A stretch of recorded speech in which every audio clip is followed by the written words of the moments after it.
अस्सलाम वालेकुम वरहमतुल्लाहि वबरकातुहू। क़यामत की छोटी बड़ी बहुत सारी निशानियां हैं जो आप उलमा से सुनते रहते हैं और किताबों में पढ़ते भी रहे हैं कि क़यामत की छोटी निशानियां ये हैं, क़यामत की बड़ी निशानियां ये हैं। और हमारा और आपका ये पुख्ता ईमान है कि जब तक रसूलुल्लाह सल्लल्लाहु अलैहि वसल्लम ने जो क़यामत की निशानियां बता दी हैं, जब तक वो पूरी ना हो जाएं, चाहे छोटी हो या बड़ी, उस वक्त तक क़यामत नहीं आएगी। तो क़यामत की वो छोटी बड़ी निशानियां जो आपने पढ़ ली हैं, उनमें से एक निशानी और है क़यामत की, जो निशानी आज पूरी हो चुकी है। वो निशानी क्या है? देखिए, आज 31 दिसंबर है 2022, ये साल कंप्लीट हो चुका है। और क़यामत की निशानियों में से ये एक निशानी कैसे है और क्या निशानी है, वो आज आपको बताने के लिए पहले मैं आपको ले चलता हूँ एक हदीस शरीफ की तरफ। वो हदीस क्या है? हदीस है, रसूलुल्लाह सल्लल्लाहु अलैहि वसल्लम ने इरशाद फरमाया, क़यामत उस वक्त तक कायम नहीं होगी जब तक ज़माना आपस में बहुत करीब ना हो जाए, यानी दिन और रात की गर्दिश बहुत तेज हो जाए, दिन और रात का बदलना। चुनांचे साल महीने के बराबर, महीना हफ्ते के बराबर, हफ्ता दिनों के बराबर और दिन घंटे के बराबर हो जाएगा। और घंटे का दौरानिया बस इतना ही रह जाएगा कि जितनी देर में आग का शोला यकदम भड़क कर बुझ जाता है, अचानक आग का शोला भड़का और बुझ गया, ये रह जाएगा 1 घंटे का दौरानिया, यानी 1 घंटा ऐसे गुजर जाएगा। क्या हमारे ये साल इस तरह नहीं गुजर रहे हैं? क्या हमारी ज़िंदगी के ये सारे लम्हात इस तरह नहीं गुजर गए कि हमें पता नहीं चलता? और मैंने इसको इस बार बड़ी हैरानी के साथ इसको सोचा है, गौर किया और सोचकर बड़ा हैरान हुआ हूँ। और शायद आपने भी इसको फ़ील किया होगा कि साल 2022 जितनी तेज़ गुजरा है हमारी ज़िंदगी में, बाकी सालों के मुकाबले में ये बहुत ज़्यादा तेज़ गुजरा है। ख़ास तौर पर मैं तो इसको महसूस करता ही हूँ। आपने महसूस किया है या नहीं? लेकिन ज़िंदगी के जितने साल गुजरे हैं वो भी एकदम गुजर गए, पता नहीं चलते कि लॉकडाउन लगा 19 में, कोविड-19 आया, फिर 20 आया, फिर 21 आया, 22 भी चला गया। और सबसे ज़्यादा तेज़ी से जो मेरी ज़िंदगी से साल निकला है वो है साल 2022। दिन और रात गुजरते जाते हैं, हम सोचते रहते हैं कि हमें ये काम करना है, कि ये दोपहर को कर लेंगे और शाम को कर लेंगे, लेकिन वक्त इतना तेज़ी से गुजर रहा है कि हमारे वक्त काम जो है पेंडिंग में पड़े रहते हैं और वक्त गुजरता चला जाता है। कब दिन से रात आती है और कब रात से दिन आ जाता है पता ही नहीं चलता। कब दिन बदल जाता है ये भी पता नहीं चलता। बाज़ मर्तबा तो हफ्तों में 1-2 दिन के जो है का डाउट होने लगता है, पता नहीं आज बुध है या जुमेरात है या मंगल है।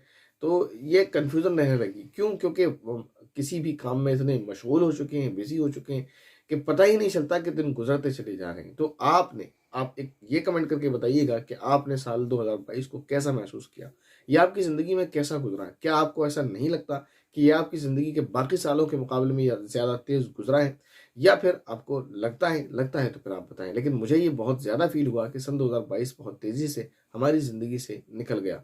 और ऐसे ही अब इस हदीस के बाद हमें ये भी समझना है, एक तो ये कि क़यामत की निशानी अल्लाह के नबी ने बताया, क़यामत उस वक्त तक नहीं आएगी जबकि, यूँ समझे आप खुलासा, कि वक्त सिमटने ना लग जाए, वक्त जो है दिन रात की गर्दिश तेज़ हो जाए, वो हो चुकी है। लेकिन एक बात और है और उसे हमें समझ लेना चाहिए कि हमारी ज़िंदगी के इतने साल गुजर गए और ये एक एक करके दिन दिन और रात रात जो ये गुजर रहा है, ये हमें हमारी मौत की तरफ ले जा रहा है, हमें हमारी कब्र की तरफ ले जा रहा है। ये हमें वहाँ ले जा रहा है, ये जो दिन और रात गुजर रहा है, ये जो टाइम चल रहा है, ये हमें वहाँ ले जा रहा है जहाँ हम टाइम जोन से बाहर पहुंच जाएंगे। वहां पर कोई टाइम नहीं होगा। वहां आप 1,000 साल रहें, 10,000 साल रहें, वहां तो कोई टाइम ही नहीं है, क्योंकि वहां हमेशा हमेशा रहना है। तो यहाँ तो टाइम जोन के अंदर है। किसी का अल्लाह ताला ने टाइम इस दुनिया में 50 साल लिखा है, 60 साल लिखा है, 100 साल लिखा है, 40 साल लिखा है, 30 साल लिखा है, तो वो इस टाइम जोन के अंदर उतना रहेगा। लेकिन इस टाइम जोन से निकलने के बाद उसका फिर कोई टाइम नहीं है और वो हमेशा हमेशा वहाँ रहेगा।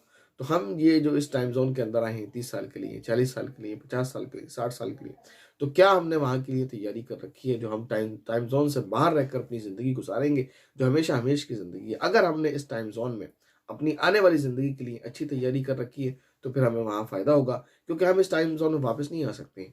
और अगर हमने यहाँ तैयारी नहीं की है तो फिर हमें वहाँ नुकसान होगा। तो इसलिए आने वाली ज़िंदगी की तैयारी कर लेनी चाहिए। और ये जो सिलसिला एक और चल पड़ता है कि साल के आखिर में माफ़ी मांगने के स्टेटस, कि जाने अनजाने मुझसे किसी की गलती हो गई हो तो साल बदलेगा, माफ़ कर दीजिएगा, वगैरह वगैरह। कोशिश ये करें कि हमारी गलतियों से, हमारी हरकतों से किसी का दिल ना दुखे। और अगर किसी का दिल दुख जाए तो सिर्फ स्टेटस से माफ़ी नहीं होती है, पर्सनली आप उससे राब्ता करें, या तो आप उससे मिलने जाएं या आप उसको कॉल करें, या कम से कम आप उसको व्हाट्सएप पर उससे डायरेक्टली बात करें कि मुझसे जो गलती हुई है जाने अनजाने में, मैं उसकी माफ़ी चाहता हूँ, आप मुझे माफ़ कर दें। और ये साल के आखिर में नहीं होना चाहिए, पूरा साल उसका दिल दुखाते रहें फिर साल के आखिर में माफ़ी मांगे, ऐसा नहीं है। जब भी आपको ये रियलाइज़ हो जाए कि आपसे गलती हुई है, जब भी आपको लगने लगे कि हाँ आपने गलती की है, जब आपको एहसास हो जाए, تو پھر آپ اسی وقت اس سے معافی مانگ لیں، تو یہ طریقہ درست ہے۔ کسی کا اگر دل دکھایا تو یہ کام نہ کریں کہ غلطی کر لی تو پھر سال کے آخر تک کا انتظار کریں، سال کے آخر میں معافی مانگیں۔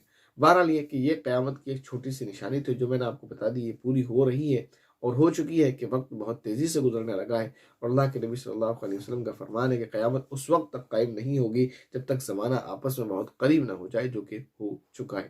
اللہ تعالیٰ سے دعا ہے کہ اللہ تعالیٰ ہم سبھی کو مرنے کے بعد والی زندگی کی تیاری کرنا نصیب فرمائے اور ہماری زندگی کو بہتر بنائے، اس دنیا میں بھی اور آخرت کی زندگی میں بھی۔ آمین۔ السلام علیکم ورحمۃ اللہ وبرکاتہ۔